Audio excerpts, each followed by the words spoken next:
যে দিশা, নরেন্দ্র মোদীজির যে দিশা, প্রফেসর ডক্টর মানিক সাহাজির যে দিশা, একটা সমাজ, উন্নত সমাজ, এক ত্রিপুরা শ্রেষ্ঠ ত্রিপুরা যে স্বপ্ন প্রফেসর ডক্টর মানিক সাহা, তো এটা আমরা এক মেলাঘর যদি শ্রেষ্ঠ মেলাঘর তৈরি না করতে পারি, তাহলে আমরা কখনো এক ত্রিপুরা শ্রেষ্ঠ ত্রিপুরা তৈরি করতে পারবো না।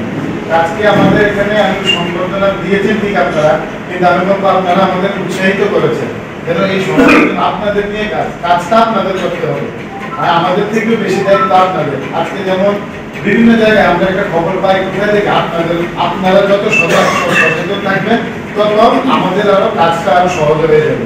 যে আপনাদের সচেতনতা অনেক মানুষের জীবন বেঁচে যায়, যারা যারা এখানে আজকে এখানে উপস্থিত আছেন। সামাজিক সংস্থার মাধ্যমে অনেক কিছু করা যায়। প্রত্যেকে আমরা করোনার সময় দেখেছি যে কোনো রাজনীতির বাইরে গিয়েও রাজনীতির দল থেকে তো দেওয়া হয়, সাপোজ করোনার সময় বহু 500 কেজি 600 কেজি 1000 কেজি দেওয়া হয়েছে, তখন কিন্তু কোনো দলকে দেওয়া হয়নি। রেড ক্রস সোসাইটি এনেছে, বিভিন্ন সামাজিক সংস্থা এনেছে। সামাজিক সংস্থার মধ্যে কিন্তু আমাদের দলীয় বর্গ যারা অনেক যুক্ত আছে। তো কাজে আমরা সময় সময় কিন্তু সামাজিক সংস্থার মাধ্যমে সমাজকে আমরা উন্নত করতে পারি। আমাদের মধ্যে আরেকটা জিনিস কি, সামাজিক সংস্থার মাধ্যমে আমরা কিন্তু একটা উন্নত সমাজ তৈরি করতে পারি। কেন, কিভাবে?